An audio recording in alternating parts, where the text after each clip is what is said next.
How can the greatest player ever also be the greatest teammate ever?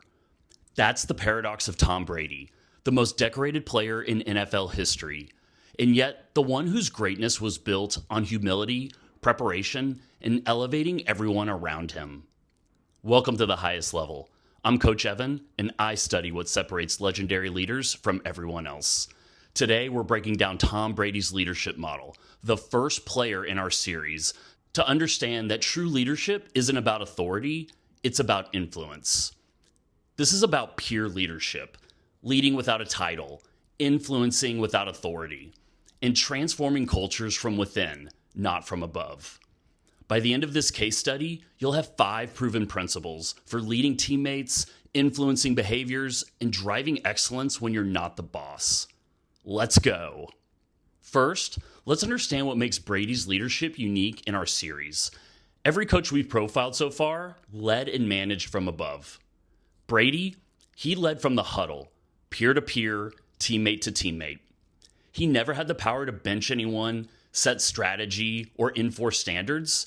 Yet, coaches and players alike say that he transformed every culture that he touched. The challenge Brady mastered is identical to what many leaders face. How do you drive excellence when you can't fire anyone?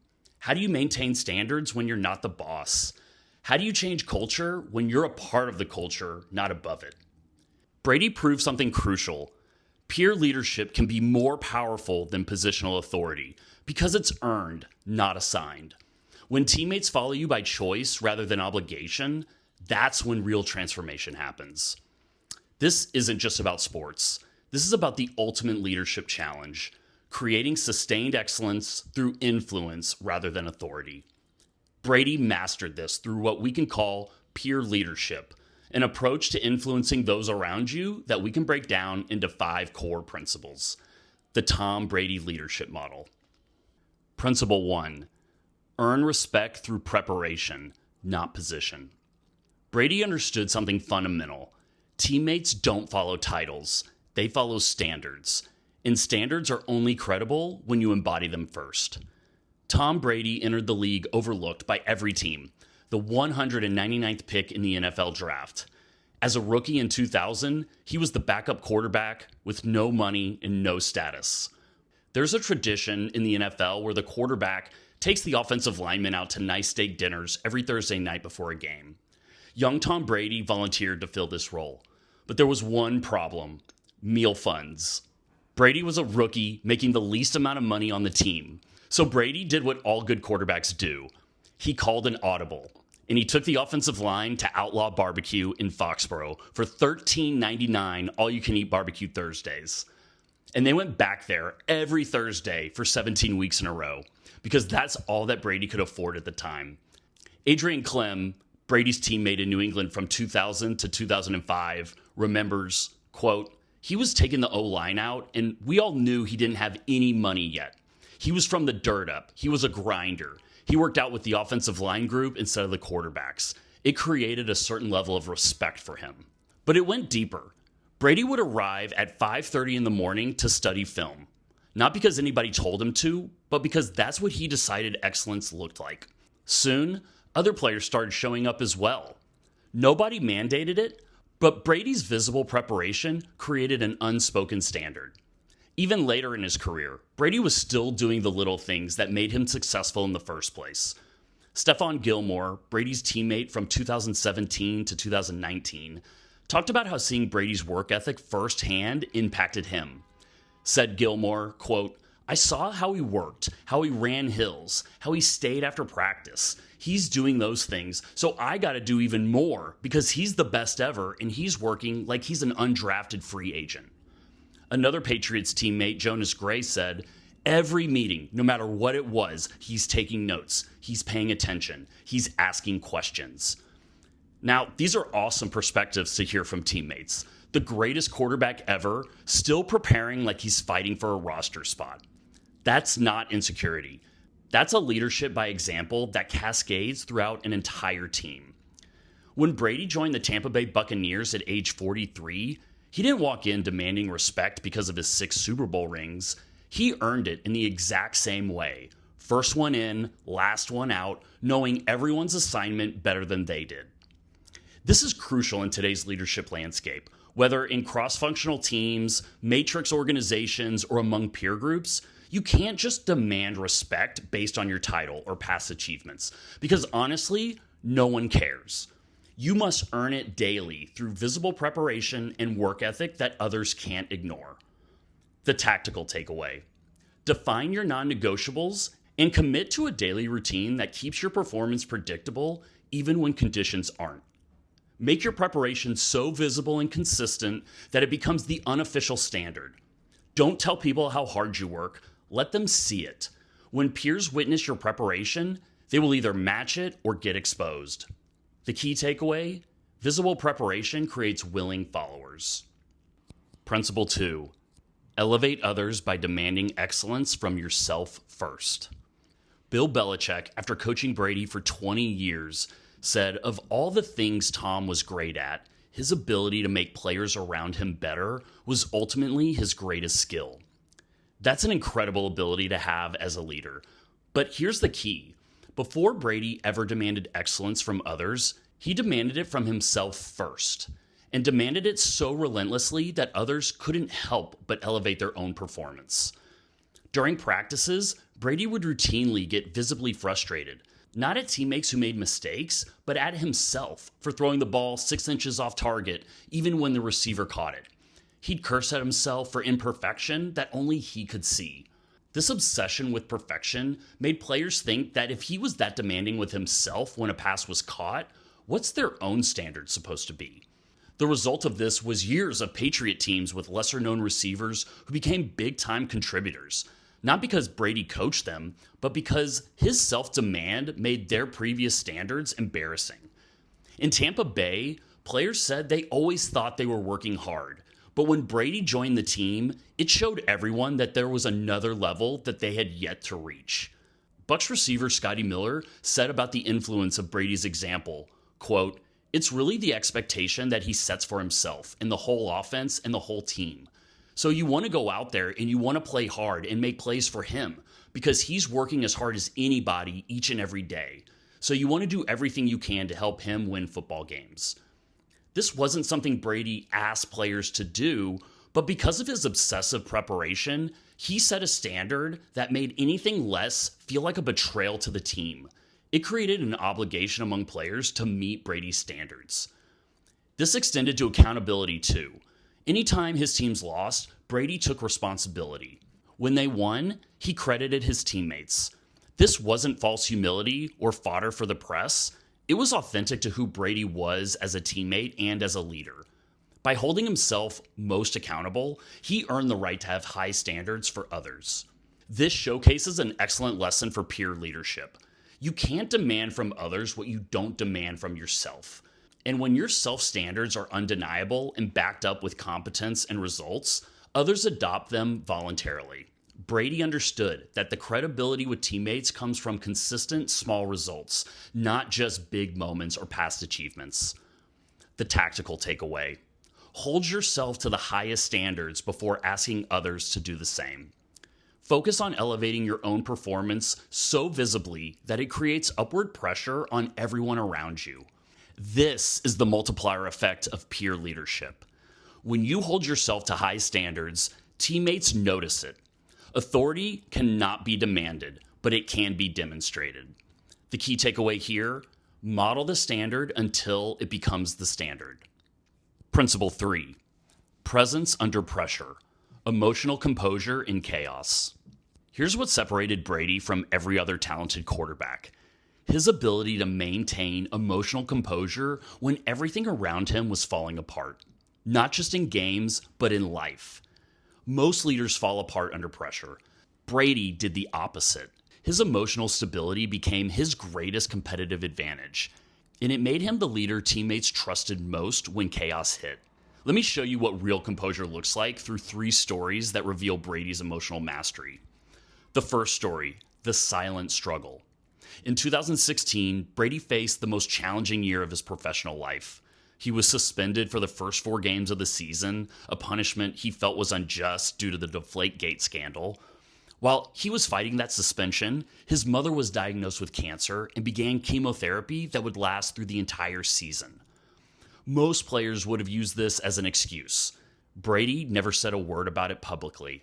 Not once during the entire season did he mention what he was going through personally. He simply showed up, maintained his preparation standards, and played at an MVP level, leading the Patriots to an overtime Super Bowl victory against Atlanta. His teammates didn't find out about his mother's cancer until after they won the championship. When asked about it later, Brady said simply, "Everyone's dealing with something. You don't bring your personal stuff to the team. You show up for them." That is emotional composure in the face of personal adversity. The second story, earning it. Brady's capacity for composure didn't start in the NFL. It was forged much earlier. At Michigan, Brady was the backup quarterback for 3 years. He watched other quarterbacks get opportunities he felt he deserved. When he finally did get his chance his junior year, he had to split time with Drew Henson, a highly recruited prospect the coaches wanted to develop. Former Michigan coach Lloyd Carr said of Brady, "He never once came into my office to complain about playing time. He just kept working and trusted that his performance would speak for itself."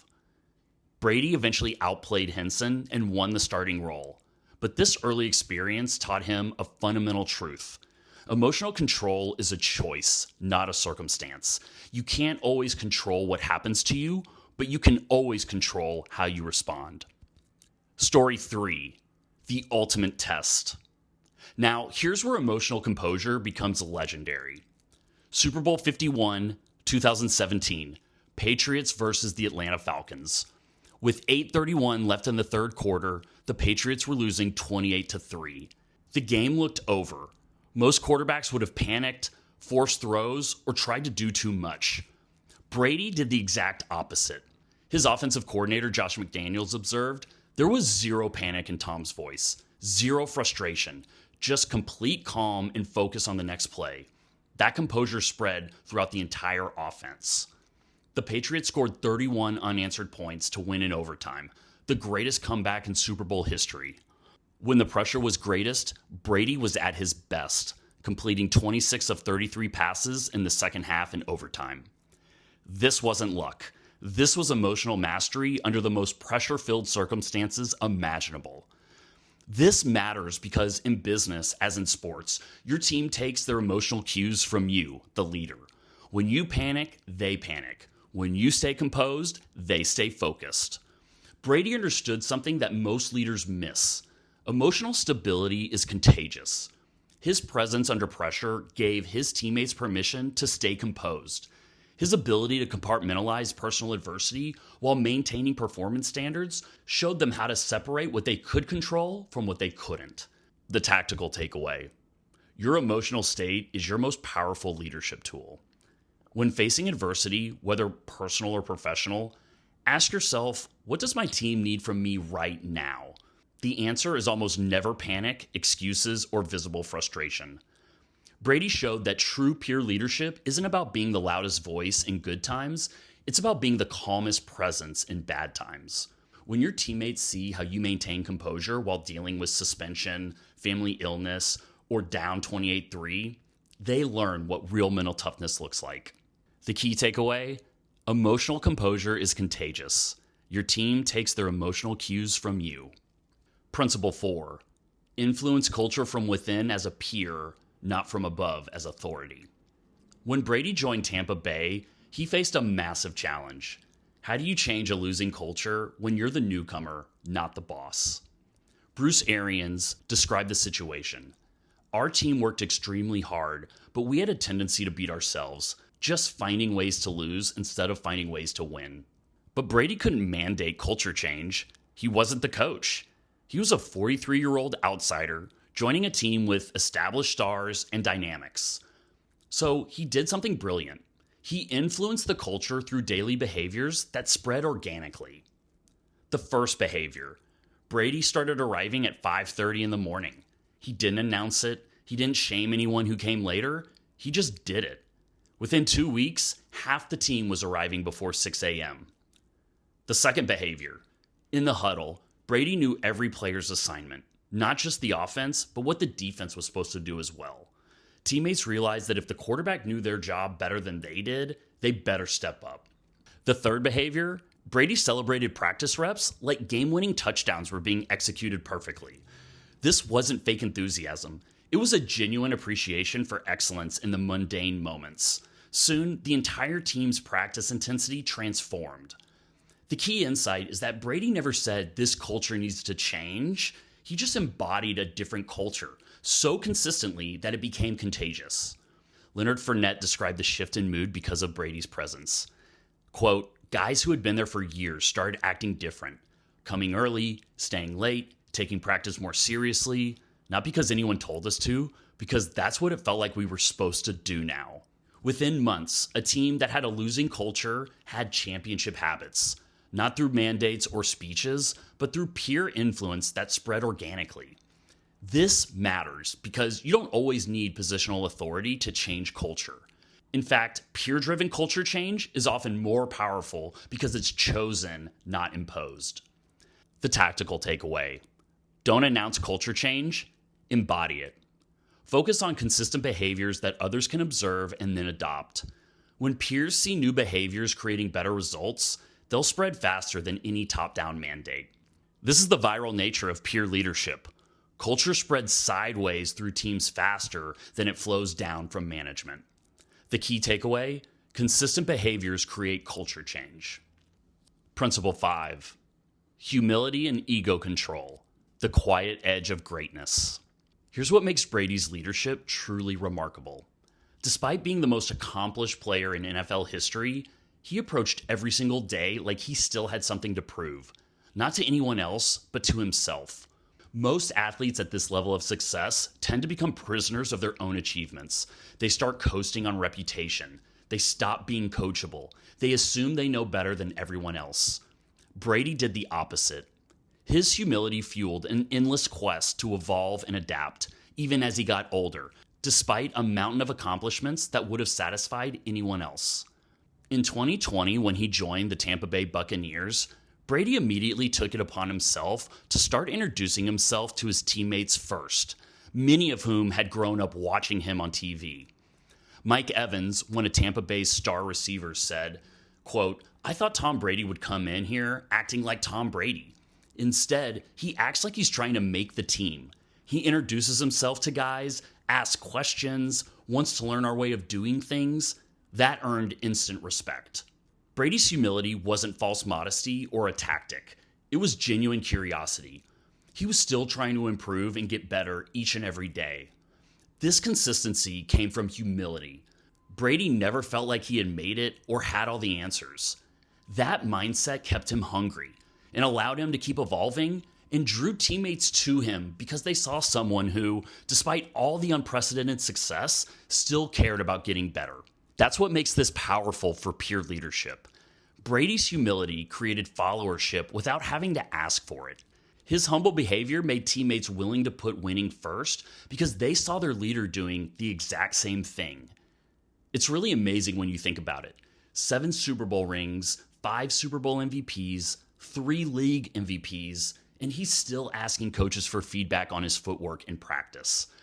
Even as the most accomplished player in the history of his sport, he was willing to receive and act upon constructive criticism. This humility helped him counteract these forces that lead to selfishness and complacency. His consistency in putting team success first, combined with a relentless drive to improve year after year, created a gravitational pull that influenced everyone around him. Patriots tight end Rob Gronkowski captured this perfectly.